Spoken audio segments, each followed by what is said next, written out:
பிதாவாகிய தேவனாலும் குமாரனாகிய இயேசு கிறிஸ்துவினாலும் பரிசுத்த ஆவியினாலும் சபையார் யாவருக்கும் சமாதானமும் ஆசீர்வாதமும் உண்டாகட்டும் என்று சொல்லி இயேசுவின் நாமத்திலே வாழ்த்துகிறேன்.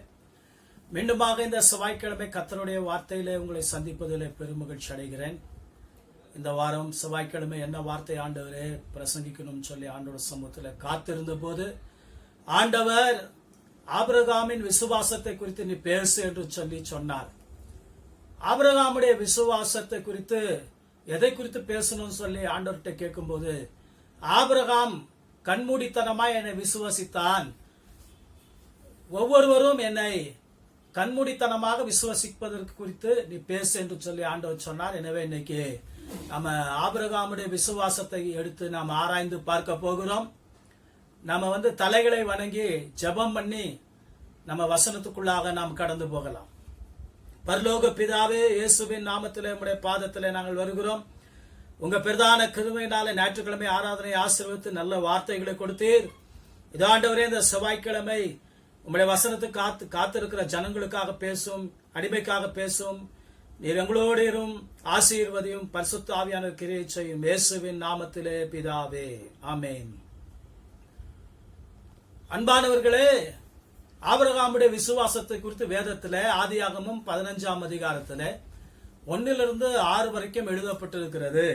ஆபிரகாம் தேவனை எப்படி கண்மூடித்தனமாக விசுவாசித்தார் என்று சொல்லி இந்த ஆதியாகமம் 15ஆம் அதிகாரத்தில் 1-6 வசனத்தில் தேவன் எழுதி வைத்திருக்கிறார். இப்ப நாம அதை தியானிக்க போறோம். 1ஆம் வசனத்தை வாசிக்க கேட்கலாம். ஆதியாகமம் 15:1, ஜெனிசஸ் சாப்டர் 15 verse 1. இந்த காரியங்கள் நடந்த பின்பு கர்த்தருடைய வார்த்தை ஆபிரகாமுக்கு தரிசனத்திலே உண்டாகி, அவர், ஆபிரகாமே, நீ பயப்படாதே, நான் உனக்கு கேடகமும் உனக்கு மகா பெரிய பலனுமாய் இருக்கிறேன் என்றார். ஆதியாகமம் 15:1 நாம வாசித்தோம். இந்த வசனம் இப்படியாக சொல்லுகிறது, ஆபிரகாமுக்கு கர்த்தர் தரிசனமானாராம். இந்த காரியங்கள் நடந்த பின்பு தரிசனமானார் என்று சொல்லி வேதம் சொல்லுகிறது. இந்த வசனம் இப்படி ஆரம்பிக்கிறது, இந்த காரியங்கள் நடந்த பின்பு கர்த்தர் ஆபிரகாமுக்கு தரிசனமாகி, ஆபிரகாமே பயப்படாதே, நான் உனக்கு பலனும் மகா பெரிய கேடகமாய் இருக்கிறேன் என்று சொல்லி ஆண்டவர் சொன்னார் என்று சொல்லி வேதம் சொல்லுகிறது. எந்த காரியங்கள் நடந்த பின்பு ஆண்டவர் ஆபிரகாமுக்கு தரிசனமானார் என்று சொல்லி நம்ம ஆராய்ந்து பார்க்கலாம்.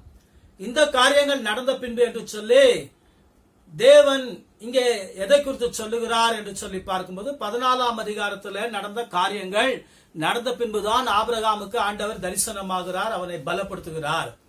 14ஆம் அதிகாரத்தில் என்ன காரியங்கள் நடந்தது என்று சொல்லி நம்ம ஆராய்ந்து பார்த்தால்தான் ஆபிரகாமுக்கு ஆண்டவர் ஏன் தரிசனமாகி, பயப்படாது, நான் உனக்கு துணையா இருக்கிறேன், மகா பெரிய பலனும் கேடகமா இருக்கிறேன் என்று சொன்னார் என்ற வார்த்தை நமக்கு புரியும். ஆதியாகமம் 14ஆம் அதிகாரத்துல நடக்கிற சம்பவங்களை நாம் இப்ப எடுத்து ஆராய்ந்து பார்க்க போகிறோம். ஆதியாகமம் 14ஆம் அதிகாரத்தில் நடக்கிற முதல் சம்பவத்துல என்ன ஒரு சம்பவம் நடந்துச்சுன்னு சொல்லி பார்க்கும்போது, அங்கே 4 ராஜாக்கள் 5 ராஜாக்களோடு கூட யுத்தம் பண்ணுகிறார்கள். அந்த யுத்தம் நடந்த பின்பு நடக்கிற ஒரு சம்பவத்தை குறித்து தான் இங்கே தேவன் எழுதி வைத்திருக்கிறார். ஆதியாகமம் 14ஆம் அதிகாரம் 9ஆம் வசனத்தை வாசிக்கலாம்.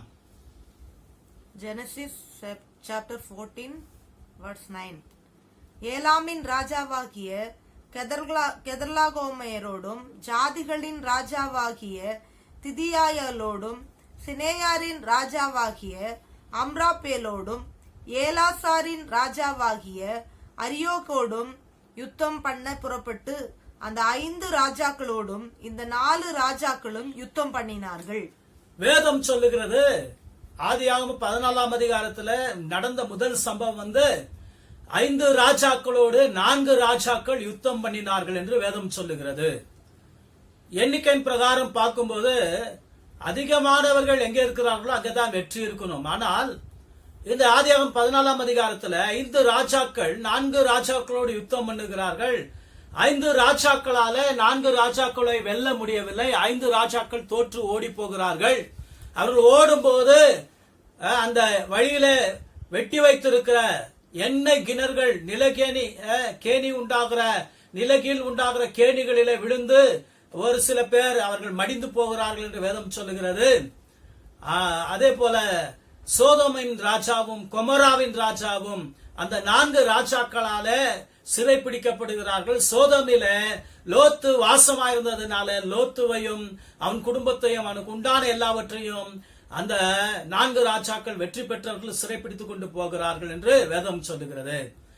ஆதியாகமம் 14ஆம் அதிகாரத்துல நடந்த முதல் சம்பவம் 4 ராஜாக்களோடு 5 ராஜாக்கள் யுத்தம் பண்ணி ஜெயிக்க முடியாம தோத்து போய் சோதோம் கொமோரா ராஜாக்கள் சிறைப்பட்டு போன ஒரு சம்பவம், லோத்துவும் அவனுடைய குடும்பமும் சிறைப்பட்டு போன ஒரு சம்பவத்தை குறித்து இந்த 14ஆம் அதிகாரத்துல நடந்ததை குறித்து தான் 15ஆம் அதிகாரத்தில் இந்த காரியங்கள் நடந்த பின்பு என்று சொல்லி ஆண்டவர் ஆபிரகாமுக்கு தரிசனமானதை குறித்து சொல்லும் போது முதல்ல இந்த காரியங்கள் நடந்தது என்று சொல்லுகிறார்.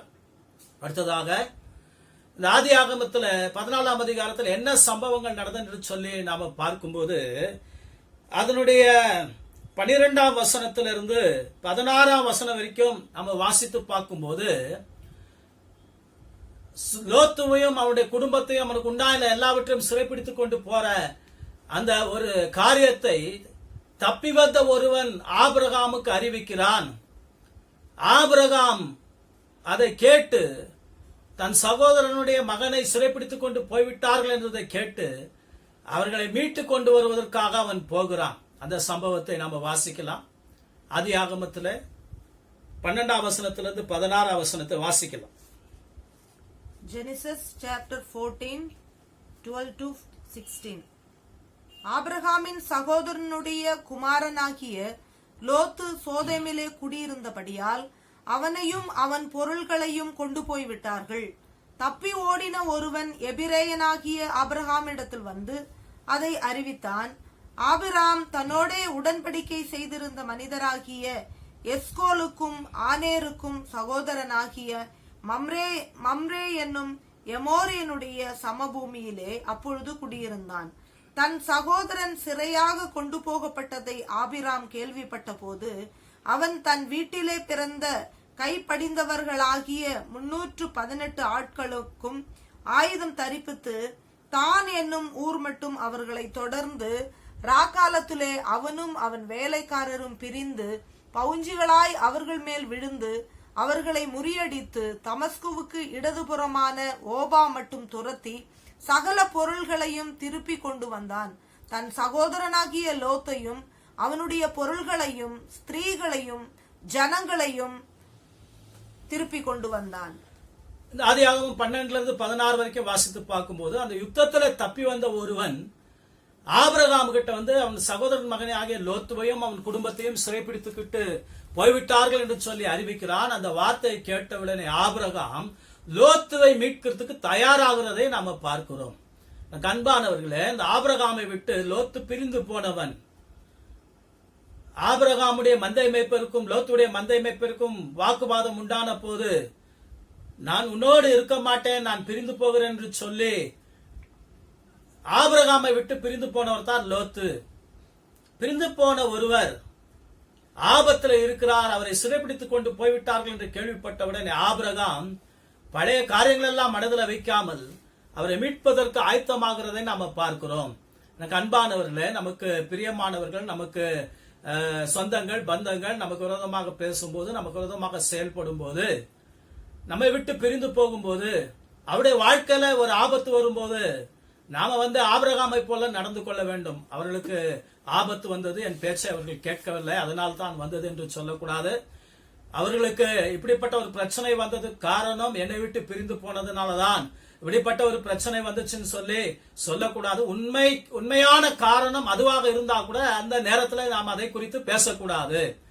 உண்மையான காரணம் ஆபிரகாமோடு கூட லோத்து இருந்திருந்தால் அவர் வந்து என்ன பண்ணிருக்க மாட்டாரு, கண்டிப்பா சிறைப்பட்டு போயிருக்க மாட்டாரு. ஆபிரகாமோடு கூட லோத்து இருந்திருந்தால் இந்த ராஜாக்கள் 4 ராஜாக்கள் லோத்துவை சிறைப்பிடித்துக் கொண்டு போகக்கூடிய சூழ்நிலையே வந்திருக்காரு. ஆனா உண்மை அதுதான். ஆபிரகாமை விட்டு பிரிந்து போனதுனாலதான் லோத்து பிரச்சனையில மாட்டிக்கொண்டார். ஆபிரகாமை விட்டு பிரிந்து போனதுனாலதான் லோத்து சிறைப்பட்டு போனார். உண்மையான காரணம் அதுவா இருந்தாலும் அந்த நேரத்துல சொல்லக்கூடாது என்பதை தான் ஆபிரகாமுடைய அந்த நடவடிக்கைகள் நமக்கு எடுத்து காட்டுது. ஆபிரகாம் இதுக்கு முன்னால நடந்ததை குறித்து எதை குறித்தும் அவர் யோசிக்காமல் பேசாமல் அந்த தன் சகோதரனுடைய மகனாகிய லோத்துவை மீட்பதற்கு அவர் ஆயத்தமாகிறார். வேதம் சொல்லுகிறது, அவர் ஒரு பெரிய படையெல்லாம் வைத்துக் கொண்டிருக்கவில்லை. அவருடைய வீட்டில 318 பேர் வேலைக்காரர்கள் இருந்தார்களாம். இந்த 318 வேலைக்காரர்களை இந்த ஆபிரகாம் எலியாசருடைய கையில ஒப்பு கொடுத்திருந்தார். எலியாசர் இந்த 318 வேலைக்காரர்களை வெறும் மந்தை மேய்க்கிறவர்களாக மாத்திரம் உருவாக்காமல் இந்த 318 வேலைக்காரர்களை ஒரு யுத்த வீரர்களாக கூட அவர் உருவாக்கி இருந்தார். அவர்களுக்கு யுத்தத்தையும் கற்றுக் கொடுத்திருந்தார், ஆடுகளை மேய்க்கிற காரியத்தையும் கற்றுக் கொடுத்திருந்தார். அந்த 318 பேரும் ஆடு மேய்க்கிறவர்களாகவும் இருந்தார்கள், அவர்கள் யுத்தம் செய்யக்கூடியவர்களாக இருந்தார்கள். இப்போ தன் சகோதரனுடைய மகனாகிய லோத்துவை 4 ராஜாக்கள் சிறைப்பிடித்துக் கொண்டு போய்விட்டார்கள் என்று கேள்விப்பட்டவுடனே ஆபிரகாம் அந்த 318 பேரை அழைத்துக் கொண்டு யுத்தத்துக்கு போகிறார். ஆபிரகாம் ஒரு விசுவாசி என்று சொல்லி நமக்கு தெரியும். ஆனால் ஆபிரகாம் ஒரு தைரியமான ஒரு யுத்த வீரன் என்பதை குறித்து இதிலிருந்து நாம கற்றுக்கொள்ள முடியும். தேவ பிள்ளைகள் வெறும் விசுவாசிகளா மாத்திரம் இருக்கக்கூடாது, தைரியம் உள்ளவர்களா இருக்கணும். எந்த பிரச்சனை வந்தாலும் சந்திக்கிறதுக்கு தைரியம் உள்ளவர்களா இருக்கணும். நம்மை விட பலம் பொருந்தியவர்கள், நம்மை விட திறமையானவர்கள், நம்மை விட அதிகாரம் படைத்தவர்களா இருந்தாலும் நாம ஆண்டோடைய நாமத்துல சந்திப்பதற்கு ஆயத்தமா இருக்கணும். ஆபிரகாம் அந்த 4 ராஜாக்களை எந்த தைரியத்தோடு எதிர்த்து நிக்க போகிறாரு? ஆண்டவர் என்னோடு இருக்கிறார், இந்த 318 பேரை வைத்து நான் அவர்களை ஜெயிப்பேன் என்று சொல்லி ஒரு நம்பிக்கையோடு விசுவாசத்தோடு ஆபிரகாம் புறப்பட்டு போகிறார். அவர்கள் புறப்பட்டு போய் இந்த 318 பேர்களும் அந்த 4 ராஜாக்கள் வெற்றி பெற்று அவர்கள் ஒரு இடத்துல கூடி இருக்கிற அந்த நேரத்தில் அவர்கள் மேலே விழுந்து அவர்களை முறியடித்து அவர்கள் கொள்ளை கொண்டு போன அத்தனை பொருட்களையும் ஜனங்களையும் திருப்பிக் கொள்கிறார்கள். முக்கியமாக லோத்துவையும் அவன் குடும்பத்தையும் அவனுடைய பொருட்களையும் திருப்பிக் கொண்டார்கள் என்று சொல்லி வேதம் சொல்லுகிறது. எனக்கு அன்பானவர்களே, அதிக பேரோ கொஞ்சம் பேரோ தேவன் நம்மோடு இருப்பார். ஆனால் நமக்கு நிச்சயமாக வெற்றி தேவனுடைய நாமத்துல நாம் போவோமானால் தைரியத்தோடு விசுவாசத்தோடு வெற்றி நமக்கு தான். இப்ப 318 பேரு 4 ராஜாக்களை முறியடித்தார்கள். இது நம்பக்கூடிய ஒரு காரியமா? இது நடக்கக்கூடிய ஒரு காரியமா? ஆனால் தேவனை விசுவசித்தால் நம்ப முடியாததெல்லாம் நடக்கும், நடக்க கூடாததெல்லாம் நடக்கும், தேவனால் எல்லாம் கூடும். அந்த 318 பேரை வைத்து அந்த 4 ராஜாக்களை தோற்கடித்து லோத்துவையும் குடும்பத்தையும் அவங்க கொள்ளையடித்துக் கொண்டு போன அத்தனை பொருட்களையும் ஸ்திரீகளையும் பிள்ளைகளையும் திருப்பி கொண்டு ஆபிரகாம் வருகிறார். அப்படி ஆபிரகாம் வரும்போது இந்த ஆபிரகாமுக்கு சாலேமின் ராஜா என்று சொல்லக்கூடிய சாலேமுடைய ராஜாவா இருக்கிற மெல்கிசேதேக்கு எதிர்கொண்டு வருகிறார். அவரை குறித்து வேதத்துல 17ஆம் வசனத்திலிருந்து 20ஆம் வசனம் வரைக்கும் நம்ம வாசிக்கலாம். Genesis chapter 14 verse 17 to 20. அவன் கெதர்லா கோமேரையும் அவனோடு இருந்த ராஜாக்களையும் முறியடித்து திரும்பி வருகிற போது சோதோமின் ராஜா புறப்பட்டு ராஜாவின் பள்ளத்தாக்கு என்னும் சாவே பள்ளத்தாக்கு மட்டும் அவனுக்கு எதிர்கொண்டு போனான். அன்றியும் உன்னதமான தேவனுடைய ஆசாரியனாய் இருந்த சாலேமின் ராஜாவாகிய மெல்கிசேதேக்கு அப்பமும் திராட்சரசமும் கொண்டு வந்து அவனை ஆசீர்வதித்து, வானத்தையும் பூமியும் உடையவராகிய உன்னதமான தேவனுடைய ஆசீர்வாதம் ஆபிரகாமுக்கு உண்டாவதாக, உன் சத்துருக்களை உன் கையில் ஒப்பு கொடுத்த உன்னதமான தேவனுக்கு ஸ்தோத்திரம் என்று சொன்னான். இவனுக்கு ஆபிராம் எல்லாவற்றிலும் தசமபாகம் கொடுத்தான். இப்போ 4 ராஜாக்களை முறியடித்து ஆபிரகாம் திரும்பி வருகிறார். ஆபிரகாம் ஒரு சாதாரண மந்தைகளை மேய்க்கிற ஒரு மேய்ப்பன். 4 ராஜாக்கள் பராக்கிரம் உள்ளவர்கள். 5 ராஜாக்களும் அவங்களுக்கு முன்னால் நிக்க முடியல. ஆனா இந்த சாதாரண ஒரு ஆடு மேய்க்கிறவர் 318 பேரை வைத்து ஒரு யுத்தத்துல ஒரு பெரிய ஜெயம் எடுத்து திரும்பி வருகிறார். அவர்களை எதிர்கொண்டு 2 பேர் வருகிறார்கள். ஒன்று சோதோமின் ராஜா என்ன செய்யறாரு, அந்த ஆபிரகாமை எதிர்கொண்டு வருகிறார். ஆபிரகாமை அவர் எதிர்கொண்டு வருவதற்கு காரணம் என்னென்று சொன்னால், இந்த சோதோமின் ராஜா தான் அவருடைய ஜனங்களை பாதுகாத்திருக்கணும். ஆனா அவரால் பாதுகாக்க முடியல, யுத்தத்துல தோற்று போய் ஓடி போய்விட்டார். ஆனா ஆபிரகாம் போய் அந்த ஜனங்கள் எல்லாம் திருப்பி கொண்டு வந்ததுனால ஆபிரகாமுக்கு வாழ்த்து சொல்ல வருகிறார். வாழ்த்து சொல்ல வந்து அவர் என்ன சொல்லுகிறார், ஆபிரகாமை பார்த்து அவர் இந்த பொருட்களையும் இந்த எல்லா கொள்ளைகளையும் நீர் வைத்துக் கொள்ளும், எனக்கு ஜனங்களை மாத்திரம் கொடு என்று சொல்லுகிறார். அதற்கு ஆபிரகாம் நான் ஒரு செருப்புடைய வாரை கூட நான் வைத்துக் கொள்ள மாட்டேன், ஏனென்றால் நான் வானத்தையும் பூமியும் உண்டாக்குன கர்த்தரால் ஆசீர்வதிக்கப்பட்டவன், நான் ஆபிரகாமை ஐஸ்வர்யவான் ஆக்கினேன் என்று சொல்லி நீங்கள் சொல்லாதபடி நான் ஒன்றையும் எடுத்துக்கொள்ள மாட்டேன், எல்லாத்தையும் நீங்களே எடுத்துக்கொள்ளுங்க என்று சொல்லி சோதோமில் இருக்கிற ஜனங்களையும் சோதோமிலிருந்து அவர்கள் கொள்ளையடித்துக் கொண்டு போன அத்தனை வெள்ளியும் பொன்னையும் திருப்பி கொடுக்கிறார். ஆபிரகாம் மற்றவர்களுடைய பொருளை விரும்பாதவர், மற்றவர்களுடைய பொருளை இச்சிக்காதவர் என்பதை இந்த சம்பவம் காட்டுகிறது. எனக்கு அன்பானவர்களே, ஆபிரகாமுக்கு தான் எல்லா பொருளும் உரிமை. ஏன்னா யுத்தத்துக்கு அவர் தான் போய் யுத்தத்துல தன் ஜீவனை பாராமல் யுத்தம் பண்ணி இழந்து போன எல்லாத்தையும் மீட்டு கொண்டு வந்தார். ஆனால் ஆபிரகாமுக்கு பொருளாசை இல்லாது இருந்தது என்பதை குறித்து இந்த வசனம் சொல்லுது. கொண்டு வந்த கொள்ளை பொருள்களையும் ஜனங்களையும் அவர் கொடுத்து விட்டார் என்று வசனம் சொல்லுகிறது. முதலாவது அவரை எதிர்கொண்டு வருகிறவரை யார் என்று சொல்லி பார்க்கும்போது, இந்த சாலேமின் ராஜா என்று சொல்லக்கூடிய மெல்கிசேதேக்கு இந்த ஆபிரகாமை, வெற்றி பெற்ற ஆபிரகாமை எதிர்கொண்டு வருகிறார். அவர் ஆபிரகாமை எதிர்கொண்டு வருவதற்கு காரணம் என்னன்னு சொன்னா, அவருக்கு வாழ்த்து சொல்வதற்காக மாத்திரமல்ல, அவருக்கு அப்பத்தையும் திராட்சரசத்தையும் கொடுக்கிறதுக்காக வருகிறார். இந்த சாலேமின் ராஜா, அவர் ராஜாவாக இருக்கிறார், அவர் ஆசாரியனாகவும் இருக்கிறார். அவர் இப்போது அந்த ராஜாவை சந்திக்க வருவது, ஆபிரகாமை சந்திக்க வருவது ஒரு ராஜாவாக வரவில்லை, ஒரு ஆசாரியனாக வருகிறார். அப்பத்தை எடுத்துக்கொண்டு திராட்சரசத்தை எடுத்துக்கொண்டு வந்து அவருக்கு அப்பத்தையும் திராட்சரசத்தையும் கொடுத்து அவரை ஆசீர்வதிக்கிறார். ஆபிரகாம் அவருக்கு எல்லாவற்றிலும் தசம பாகம் கொடுத்தார் என்று சொல்லி வேதம் சொல்லுகிறது.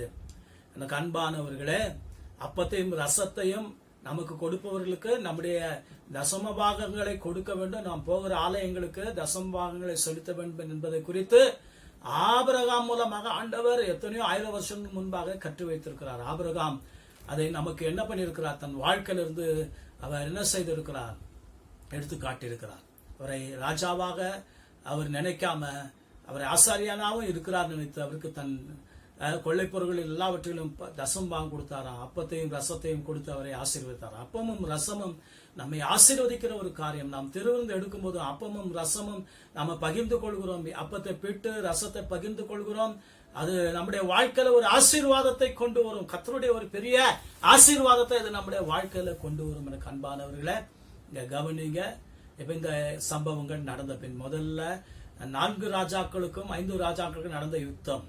இரண்டாவது அந்த யுத்தத்துல தோற்று போன 5 ராஜாக்களோடு இருந்த சோதமுடைய ராஜா சோதம் குமாராவுடைய ராஜாக்களுடைய ஜனங்களை கொள்ளடித்துக் கொண்டு போனதை கேள்விப்பட்ட பின்பு ஆபிரகாம் அதை மீட்பதற்கு 318 பேரை வைத்து யுத்தம் பண்ணி ஜெயம் எடுத்த காரியம். அதுக்கு பின்பாக இந்த ஆபிரகாமை மெல்கிசேதேக்கும் சோதமின் ராஜாவும் சந்தித்த காரியங்கள், இந்த காரியங்கள் எல்லாம் நடந்த பின்பு 15ஆம் வசனத்துல ஆபிரகாம் என்ன செய்யறாரு, திரும்பி வருகிறார். லோத்து அவரால் மீட்கப்பட்டாலும் திரும்பவும் ஆபிரகாம் கூட இருப்பதற்கு அவர் முடிவெடுக்காமல் திரும்பவும் நான் சோதமுக்கே போகிறேன் என்று சொல்லி அவரும் அவருடைய குடும்பத்தாரும் போகிறார்கள். ஆபிரகாம் அவர்களுக்கு சேர வேண்டிய அந்த வெள்ளியும் பொன்னையும் கொடுத்து அவர்களை திருப்பி அனுப்பி விடுகிறார். இந்த இடத்துல லோத்து ஒரு தப்பான முடிவெடுத்ததை குறித்து நாம தியானம் பண்ணி பார்க்கணும். ஒரு முறை தான் ஆபிரகாமை விட்டு லோத்து பிரிந்து போய் அவர் சோதோமில போய் குடியிருந்து படாத பாடுபட்டு சிறையாக்கி கொண்டு போகப்பட்டார். ஏதோ கர்த்தருடைய கிருபையினால ஆபிரகாமுடைய வீரத்தினால அவர் விடுவிக்கப்பட்டார். அவர் என்ன முடிவெடுத்திருக்கணும், நான் ஆபிரகாமோடு கூட தொடர்ந்து இருக்கிறேன்னு சொல்லி முடிவெடுத்திருக்கணும். ஆனால் அவர் ஆபிரகாமோடு கூட இருக்கிறதுக்கு முடிவெடுக்காம திரும்பவும் பாவம் நிறைந்த இந்த சோதம் கொமராவுக்கு போவதற்கு முடிவெடுத்து தன் குடும்பத்தோடு போய் திரும்ப அங்கே வாழ ஆரம்பித்தார். அவருடைய குடும்பம் ஒரு சீர்கெட்ட குடும்பமா மாறி போனதுக்கும், அவருடைய மனைவி உப்புத்துணாய் மாறினதுக்கும், அவருடைய பிள்ளைகள் ஒரு தவறான சந்ததிகளை பெற்றெடுப்பதற்கு அது காரணமாக இருந்தது.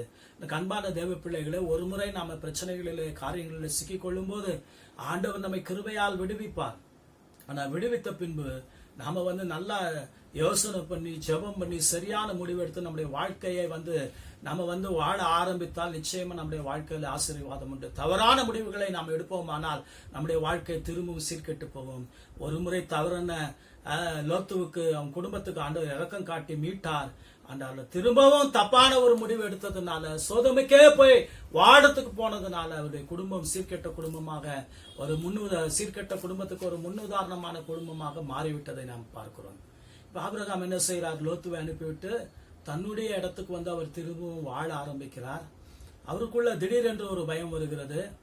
அவர் ஆபிரகாம் தன் சகோதரனுடைய மகனை லோத்துவை சிறைப்பிடித்துக் கொண்டு போய்விட்டார்கள் என்று சொன்ன உடனே அவருக்குள்ளே அவரை மீட்க வேண்டும் என்ற வேகத்தினால, அன்புனால, தேவன் மீது இருந்த விசுவாசத்தினால அவர் தைரியமாய் புறப்பட்டு போய் 318 பேரை வைத்துக் கொண்டு யுத்தம் பண்ணி ஜெயம் எடுத்து விட்டாலும் இப்ப அவருக்குள்ள ஒரு பயம் வருகிறது. நம்மால தோற்கடிக்கப்பட்ட அந்த 4 ராஜாக்கள் திரும்பவும் படையெடுத்து வந்தால் என்ன பண்ணுகிறது என்று சொல்லி அவர் பயப்பட ஆரம்பிக்கும் போதுதான் ஆண்டவர் அவருக்கு தரிசனமாகி அவரை பயப்படாது என்று சொல்லி பலப்படுத்துகிறார். எனக்கு அன்பானவர்களே, நம்முடைய வாழ்க்கையில நம் விசுவாசத்துல காரியங்களை செய்வோம். ஆனால் அதுக்கு பின்னால நாம நினைத்து பார்க்கும்போது, நம்ம செய்த காரியங்களை நினைத்து பார்க்கும்போது நமக்கு பயம் வருவதற்கு வாய்ப்பு இருக்கிறது. அந்த நேரத்துல தான் ஆண்டவர் சொல்றாரு, நீ பயப்படாத, நான் உன்னோடு இருக்கிறேன். நான் உன்னோடு எப்படிப்பட்டவரா இருக்கிறேன், நான் உனக்கு கேடகமும் மகா பெரிய பலனுமா இருக்கிறேன் என்று சொல்லி தேவனாய் கர்த்தர் பலப்படுத்துகிறார். ஆதியாகமம் 15ஆம் அதிகாரம் 1ஆம் வசனத்துல இந்த சம்பவங்கள் நடந்த பின்பு ஆபிரகாமை தேவன் ஏன் பலப்படுத்துகிறார் என்று சொல்லி இது வரைக்கும் நாம தியானம் பண்ணோம்.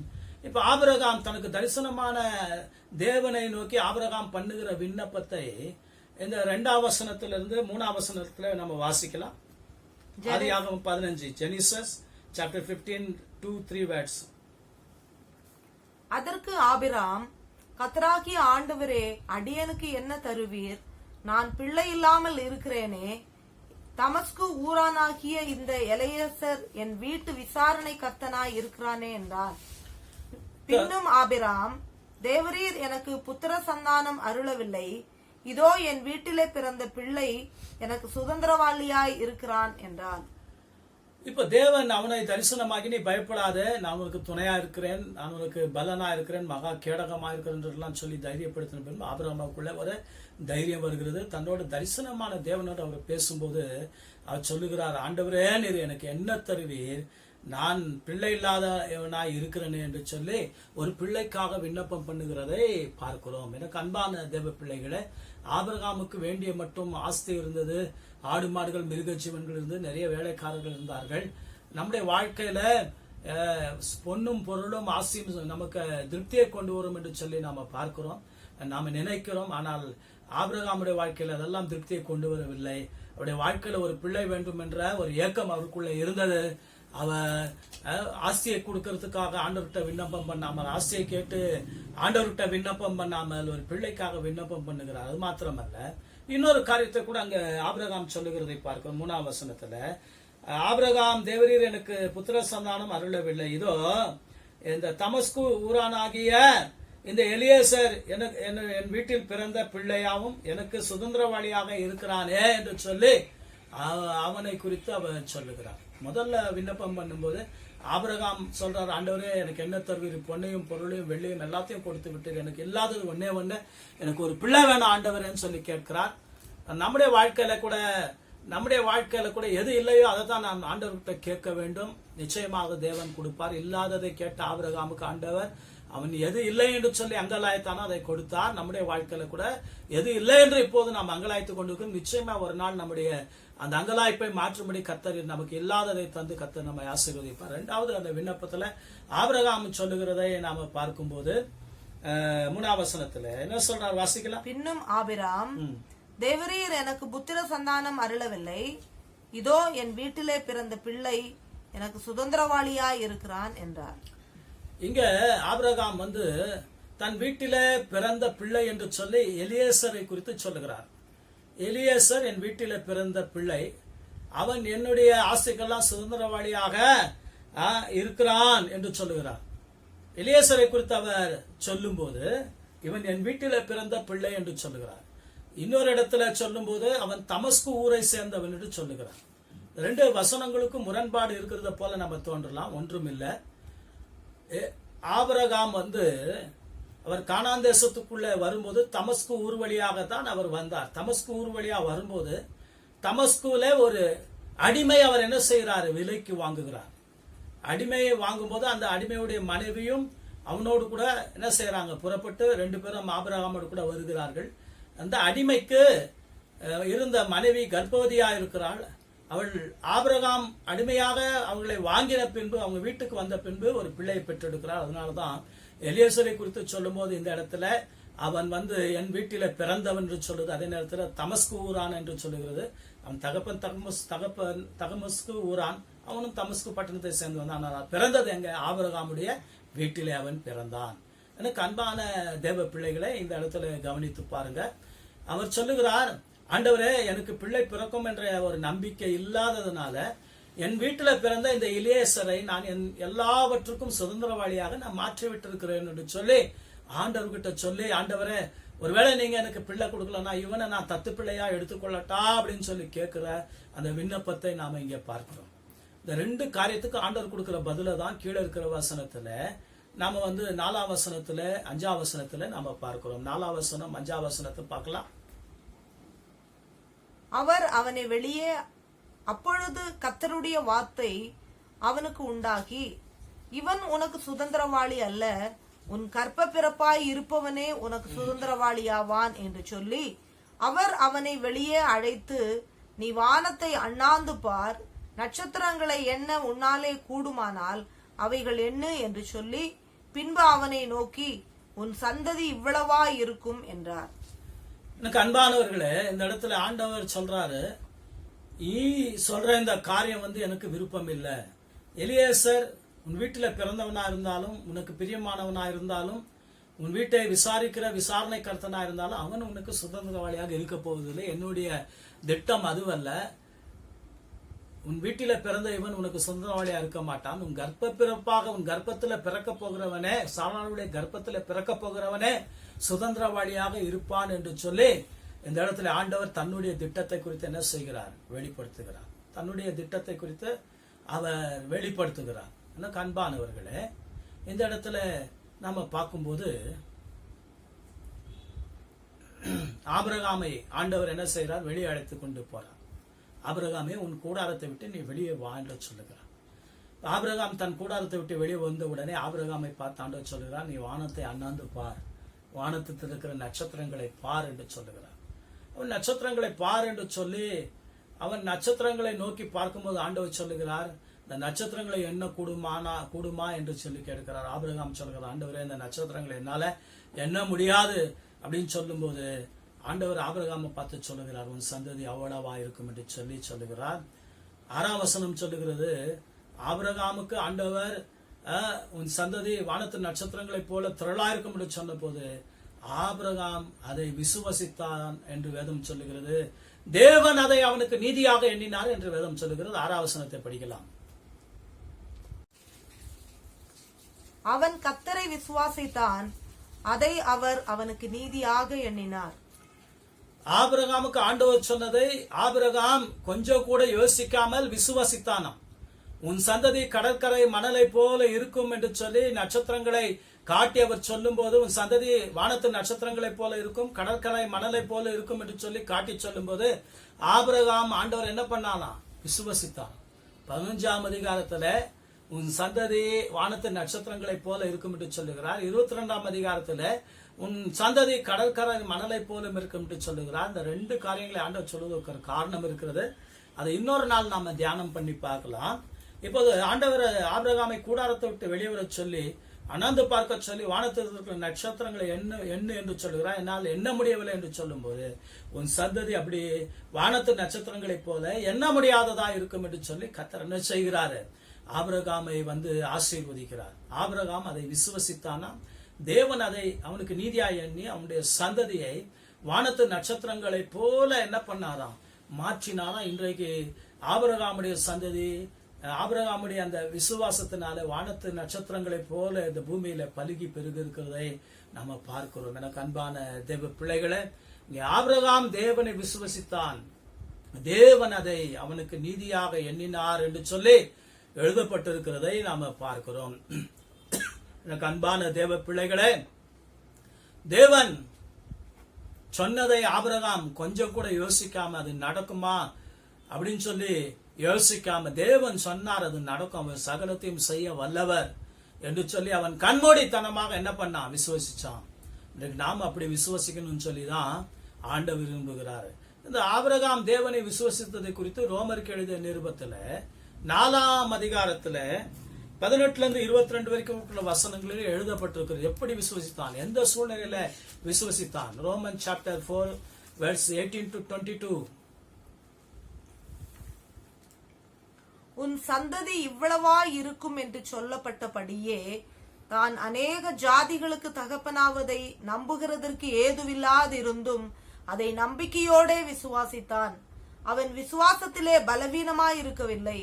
அவன் ஏறக்குறைய 100 வயதுள்ளவனாய் இருக்கும்போது தன் சரீரம் செத்து போனதையும் சாராளுடைய கர்ப்பம் செத்து போனதையும் எண்ணாதிருந்தான்.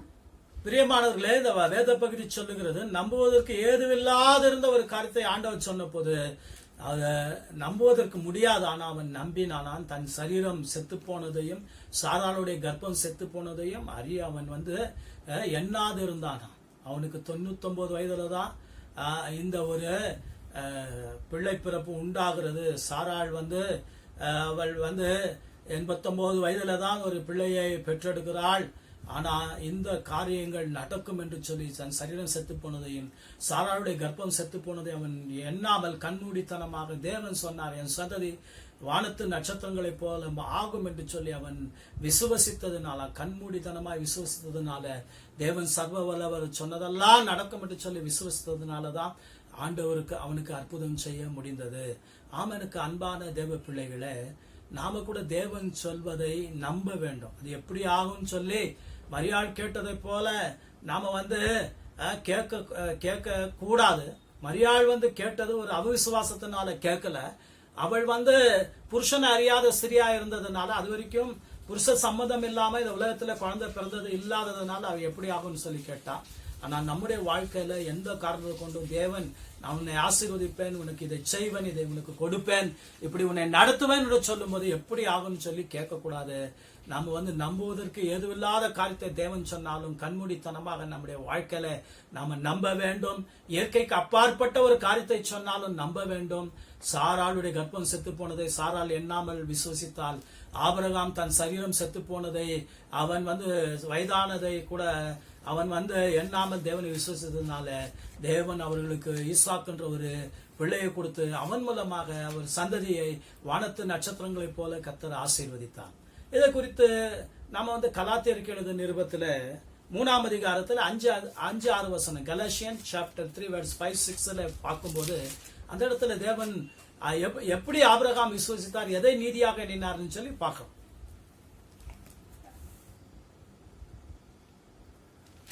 3ஆம் அதிகாரம் 5-6 வசனம். அன்றியும் உங்களுக்கு ஆவியை அளித்து உங்களுக்குள்ளே அற்புதங்களை நடப்பித்தவர் அதை நியாயப்பிரமாணத்தின் கிரியைகளினாலேயோ விசுவாச கேள்வியினாலேயோ எதினாலே செய்கிறார். அப்படியே ஆபிரகாம் தேவனை விசுவாசித்தான், அது அவனுக்கு நீதியாக எண்ணப்பட்டது. இப்ப இந்த இடத்துல நமக்கு பரிசுத்தாவியை கொடுக்கிற தேவன், நமக்குள்ளே அற்புதங்களை அடையாளங்களை நடப்பிக்கிற தேவன் எதை அடிப்படையாய் கொண்டு அதை செய்கிறார் என்று சொல்லும் போது, ஆபிரகாம் தேவனை விசுவசித்ததை போல யார் விசுவசிக்கிறார்களோ, ஆபிரகாம் விசுவசித்தது நீதியாய் எண்ணி அவன் சந்ததியை வானத்து நட்சத்திரங்களைப் போல ஆசீர்வதித்த தேவன் நம்முடைய வாழ்க்கையில நாம விசுவசிக்கிறத நீதியாய் நினைத்து நமக்குள்ளே அற்புதங்களை நடப்பிக்கிறார், நமக்குள்ளே அதிசயங்களை செய்கிறார், நமக்கு பரிசுத்தாவியை கொடுக்கிறார், நம்மை ஆசீர்வதிக்கிறார் என்று சொல்லி வசனம் சொல்லுது. மீண்டுமாக அந்த 5ஆம் வசனத்தை நம்ம வாசிக்கலாம். கலாத்தியர் 3:5 வாசிக்கலாம். அன்றியும் உங்களுக்கு ஆவியை அளித்து, அப்ப ஆவியை அளிக்கிறது ஆவியை அளிக்கிறது விசுவாசத்தினால. உங்களுக்குள்ளே அற்புதங்களை நடப்பிக்கிறவர், நமக்குள்ளே அற்புதங்களை நடப்பிக்கிறது விசுவாசத்தினால. அதை நியாயப்பிரமாணத்தின் கிரியைகளினாலேயோ விசுவாச கேள்வியினாலேயோ எதினாலே செய்கிறார். ஆண்டவர் நியாயப்பிரமாணத்தை கிரியையினால ஒன்னும் செய்யறதில்லை. இந்த புதிய காலத்துல விசுவாசத்தினாலதான் செய்கிறார். ஆண்டவர் விசுவாச கேள்வியினாலதான் செய்கிறார். அப்ப நம்முடைய வாழ்க்கையில தேவனை கண்மூடித்தனமாக முழு இதயத்தோடு முழு நம்பிக்கை வைத்து நம்புவோமானால் ஆண்டவர் இன்றைக்கு நம்முடைய வாழ்க்கையில பெரிய அற்புதங்களை செய்ய அவர் வல்லவரா இருக்கிறார். பெரிய அதிசயங்களை அவர் செய்ய வல்லவரா இருக்கிறார். நமக்குள்ளே ஆண்டவர் அற்புதம் செய்வது நியாயப்பிரமாணத்தின் அடிப்படையில் அல்ல, விசுவாசத்தின் அடிப்படையில. தேவனை விசுவசித்தால் தேவன் அதை நீதியாக எண்ணி ஆண்டவர் நமக்கு என்ன செய்கிறாரு? வரங்களை கொடுக்கிறார், அபிஷேகத்தை கொடுக்கிறார். தேவன் நமக்குள்ள அற்புதங்களையும் விசுவாசத்தின் அடிப்படையில தான் செய்கிறார். இந்த 6ஆம் வசனம் சொல்கிறது தேவன் அதை அவனுக்கு நீதியாக எண்ணினார். 6ஆம் வசனத்தை படிக்கலாம். அப்படியே ஆபிரகாம் தேவனை விசுவாசித்தான், ஆபிரகாம் தேவனை விசுவாசித்தான், அது அவனுக்கு நீதியாக எண்ணப்பட்டது. அப்போ அது அவனுக்கு நீதியாக எண்ணப்பட்டது என்று சொல்லி ஆபிரகாமுக்கு மாத்திரம் இந்த வசனம் எண்ணப்படாமல் அந்த ஆபிரகாமுக்குள்ள பிறந்து ஆபிரகாமுடைய சந்ததியா இருக்கிற ஆபிரகாம் மூலமா விசுவாச மார்க்கத்தாரா இருக்கிற நமக்கு எழுதப்பட்டிருக்கிறது. அதான் கலாத்தியர்ல 3ஆம் அதிகாரத்துல விசுவாச மார்க்கத்தார் எவர்களோ அவர்கள் விசுவாசம் உள்ள ஆபிரகாமுடனே ஆசீர்வதிக்கப்படுகிறார்கள் என்று சொல்லி அப்போஸ்தலனாகிய பவுல் சொல்லுகிறதை பார்க்கிறோம். ஆபிரகாமை விசுவசித்ததை போல நாம் ஆண்டவரை விசுவசித்தால் ஆபிரகாம் விசுவசித்ததை நீதியாக எண்ணி அவனுடைய சந்ததியை ஆகாயத்து நட்சத்திரங்களைப் போல ஆசீர்வதித்த தேவன் ஆபிரகாம் விசுவசித்தது போல விசுவசித்தால் நம்மையும் கர்த்தர் ஆசீர்வதித்து நமக்குள்ளும் அற்புதங்களையும் அதிசயங்களை செய்வார். ஆபிரகாமுக்கு ஒரு பெரிய அற்புதம் செய்தார். கர்ப்பம் செத்த சாராளுக்கு குழந்தை பிறக்கும்படி செய்தார். சரீரம் செத்த ஆபிரகாமுக்கு ஒரு பிள்ளையை கொடுத்து ஒரு பெரிய அற்புதத்தை கர்த்தர் செய்து மகிழ பண்ணுவது போல நமக்கும் அற்புதத்தை செய்து கர்த்தர் மகிழ பண்ணுவார். எனக்கு அன்பானவர்களே, இன்றைக்கு நாம் ஆண்டவரை விசுவசிக்க வேண்டும். அவர் சொல்லும்போது கண்மூடித்தனமாய் விசுவசிக்க வேண்டும். கொஞ்சம் கூட சந்தேகப்படாமல் விசுவசிக்க வேண்டும். உலக சூழ்நிலைகளை பார்க்க கூடாது, சந்தர்ப்ப சரீர பலவீனங்களை பார்க்க கூடாது என்று சொல்லி இந்த செய்தியின் மூலமாக ஆண்டவர் நமக்கு கற்றுக் கொடுத்தார். அப்படி விசுவசிக்கிறதுக்கு நம்மளை ஒப்பு கொடுப்போம். கண்களை மூடி நாம ஜெபம் பண்ணி இந்த செய்தியை கேட்டு நாம ஒப்பு கொடுப்போம். பரலோக பிதாவே, இயேசு கிறிஸ்துவின் நாமத்தினாலே உம்முடைய பாதத்திலே நாங்கள் நன்றியோடு வருகிறோம். உங்க பெரிதான கிருபையினாலே இந்த செவ்வாய்க்கிழமை இந்த ஆன்லைன் மூலமாக உங்களுடைய தேவ பிள்ளைகளை இந்த செய்தியில சந்திக்க கிருபை செய்ததற்காக சோத்திரம். அப்பா பிதாவே, இயேசுவின் நாமத்தினாலே உம்முடைய பிள்ளைகளை கர்த்தாவே இந்த வார்த்தையின் மூலமாக ஆசீர்வதியும். ஆண்டவரே, ஆபிரகாம் தேவனை விசுவசித்தான், அதை அவர் அவனுக்கு நீதியாக எண்ணினார் என்று அது அவருக்காக மாத்திரம் எழுதப்படாமல் அவருடைய விசுவாசத்தை உடையவர்களாகிய யார் தேவனை விசுவசித்தாலும் அதை நீதியாய் எண்ணி அற்புதங்களை செய்கிற தேவனே, இந்த புதிய ஏற்பாட்டில் நியாயப்பிரமாணத்தின் கிரியையினால் அல்ல ஆண்டவரே, பரிசுத்த ஆவியை கொடுப்பதும் அற்புதங்களை செய்வதும் விசுவாச ஆண்டவரே கேள்வியினால விசுவாச கிரியையினால் என்று சொல்லி பேசினீரே. எங்க வாழ்க்கையில ஆபிரகாமுக்குள்ள இருந்த அத்தனை நல்ல சுபாவங்களை கொடுங்க. முக்கியமாக அந்த ஆபிரகாமுக்குள்ள இருந்த இந்த விசுவாசத்தை கொடுங்க. உங்களை எந்த சூழ்நிலையிலும் நம்பக்கூடிய ஒரு ஆண்டவரே விசுவாசத்தை எங்களுக்கு தாங்க. கேட்ட ஜனங்களுக்குள்ள அப்படிப்பட்ட ஒரு விசுவாசத்தை கொடுத்து ஆண்டவரே, யாரெல்லாம் எந்தெந்த காரியத்தில் விசுவசிக்கிறார்களோ அதை அவர்களுக்கு நீதியாக எண்ணி அவர்களுக்கு அற்புதங்களை அதிசயங்களை செய்யுங்க. பெருக பண்ணுங்க, ஆசீர்வதிங்க. ஆபிரகாமுடைய ஆண்டவரே விசுவாச மார்க்கத்தாராக எங்களை நீர் நடத்தும். விசுவாசம் உள்ள ஆண்டவரே மார்க்கத்தார் விசுவாசம் உள்ள ஆபிரகாமோடு ஆசீர்வதிக்கிறார்கள் என்று நாங்கள் வாசிக்கிறோமே. ஆபிரகாமை ஆசீர்வதித்த தேவன் நீதியாய் எண்ணி அவன் விசுவாசத்தை நீதியாய் எண்ணி ஆசீர்வதித்த தேவன் எங்கள் விசுவாசங்களை நீதியாய் எண்ணி ஆசீர்வதியும். துதி கன மகிமை உமக்கே செலுத்துகிறோம் இயேசுவின் நாமத்திலே பிதாவே, ஆமென். பிரியமானவர்களே, கர்த்தர் உங்களை ஆசீர்வதிப்பாராக. மீண்டுமாக வெள்ளிக்கிழமை கர்த்தருடைய வார்த்தையோடு உங்களை சந்திக்கிறேன். கர்த்தருடைய வார்த்தையை கேட்டு நீங்க தியானம் பண்ணுங்க, ஜெபம் பண்ணுங்க. கர்த்தருடைய கிருபை உங்களோடு இருப்பதாக. ஆமென்.